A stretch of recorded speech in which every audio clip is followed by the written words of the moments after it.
Rakesh Jhunjhunwala இந்தியாவோட பெரிய business magnet, billionaire, stock trader, இன்வெஸ்டர்னு இவருக்கு பல்வேறு முகங்கள் இருந்திருக்கு. 1960ல பிறந்த இவர் இப்பதான் ரீசெண்டா அன்பார்ச்சுனேட்டா 14th ஆகஸ்ட் அன்னைக்கு இறந்திருக்காரு. இவர் 1985ல வெறும் 5000 ருபீஸ்ல இவரோட இன்வெஸ்ட்மெண்ட் ஜேர்னியை ஸ்டார்ட் பண்ணியிருக்காரு. இப்ப அவரோட இன்வெஸ்ட்மெண்ட் 11,000 கோடிகளையும் தாண்டி போயிட்டு இருக்கு. இவருக்கு இவரோட அப்பா கிட்ட இருந்து தான் இன்வெஸ்ட்மெண்ட் பண்ணணும் அப்படிங்கிற ஆர்வமே வந்திருக்கு. ஸோ காலேஜ் படிச்சுட்டு இருந்தப்பே அவரோட சேவிங்ஸ் அமௌண்டான 5,000 ருபியை இன்வெஸ்ட் பண்ண ஸ்டார்ட் பண்ணியிருக்காரு. நெக்ஸ்ட் இயர்லேயே அவருக்கு அதுல இருந்து 5 lakh ருபீஸ் வந்துட்டு ப்ராஃபிட் கிடைச்சிருக்கு. நெக்ஸ்ட் 3 இயர்ஸ்லேயே அவருக்கு 20ல இருந்து 25 lakhs வரைக்கும் ப்ராஃபிட் வந்திருக்கு. இப்போ ரீசெண்டா ஜூலை 2022 எஸ்டிமேஷன் படி பார்த்தா இவரோட நெட் ஒர்த் $5.5 billion. இவர் ரேர் என்டர்பிரைசஸ் அப்படிங்கிற அசட் மேனேஜ்மெண்ட் ஃபார்மையும் வச்சிருக்காரு. அதுல இவரோட ஓன் போர்ட்ஃபோலியோவை பார்ட்னரா இவர் மேனேஜ் பண்ணிட்டு வராரு. இப்படிப்பட்ட ராகேஷ் ஜுன்ஜுன்வாலா இன்வெஸ்டர்ஸ்க்கும் ட்ரேடர்ஸ்க்கும் என்னென்ன டிப்ஸ்லாம் கொடுத்திருக்காரு அப்படிங்கறத பத்தி தான் இந்த வீடியோல பார்க்க போறோம். First, never try to time the market. Market இன்னைக்கு எப்படி பெர்ஃபார்ம் பண்ணும், நெக்ஸ்ட் வீக் எப்படி பெர்ஃபார்ம் பண்ணும், நெக்ஸ்ட் மந்த் எப்படி பெர்ஃபார்ம் பண்ணும் அப்படிங்கறத யாராலையுமே ப்ரெடிக்ட் பண்ண முடியாது.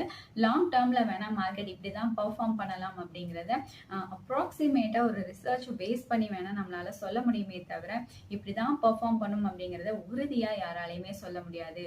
ஸோ நம்ம பண்ண வேண்டியது எல்லாமே by and hold.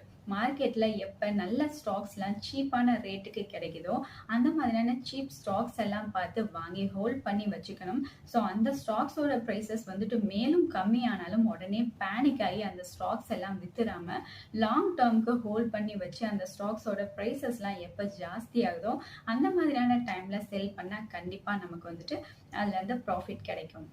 Research before investment. நம்ம இன்வெஸ்ட் பண்ற ஒவ்வொரு பணமுமே வந்துட்டு நம்ம கஷ்டப்பட்டு ஏர்ன் பண்ண பணம் தான். அப்படி கஷ்டப்பட்டு சம்பாதிச்ச பணத்தை நம்ம வந்துட்டு ப்ராப்பரான ஒரு ரிசர்ச் பண்ணாம எதுலையுமே போய் இன்வெஸ்ட் பண்ணிடக்கூடாது.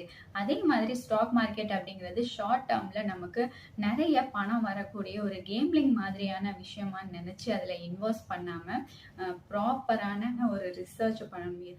Next to the opposite. இப்ப எல்லாருமே நிறைய ஸ்டாக்ஸை வாங்கி போடுறாங்க, இல்லைன்னா நிறைய ஸ்டாக்ஸை விற்கிறாங்க அப்படின்றதுக்காக நம்மளும் அவங்கள மாதிரி நிறைய ஸ்டாக்ஸை வாங்கணும், இல்லைன்னா நம்ம ஹோல்ட் பண்ணி வச்சிருக்க ஸ்டாக்ஸ் எல்லாம் வித்துடணும் அப்படின்னு எந்த அவசியமும் இல்லை.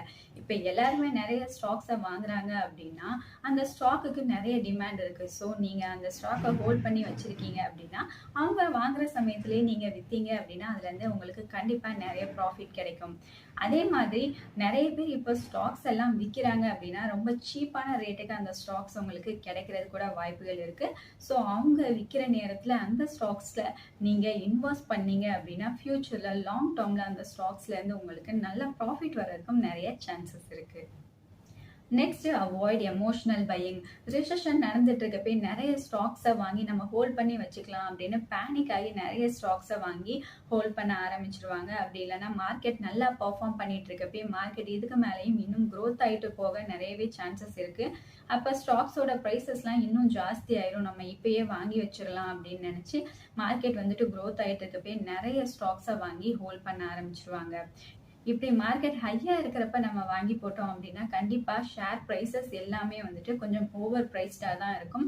ஸோ மார்க்கெட் கரெக்ட் ஆகுறப்ப நமக்கு வந்துட்டு ஷேரோட ப்ரைஸஸ் வந்து கீழே இறங்குறதுக்கு நிறையவே சான்சஸ் இருக்கு. ஸோ அந்த மாதிரியான சமயத்துல நீங்க நிறைய ஸ்டாக்ஸை வாங்கி ஹோல்ட் பண்ணி வச்சீங்க அப்படின்னா உங்களுக்கு அதுல இருந்து லாஸஸ் ஏற்பதற்கான சான்சஸ் நிறையவே இருக்கு. ஸோ எமோஷனல் பையிங்கை அவாய்ட் பண்ணணும் அப்படின்னு சொல்றாரு. இந்த இன்ஃபர்மேஷன், இந்த டிப்ஸ்லாம் உங்களுக்கு யூஸ்ஃபுல்லாக இருந்திருக்கும்னு நினைக்கிறேன். இந்த மாதிரி இன்னும் நிறைய யூஸ்ஃபுல்லான இன்ஃபர்மேஷனுக்கு நம்ம சேனலை மறக்காம சப்ஸ்கிரைப் பண்ணிக்கோங்க.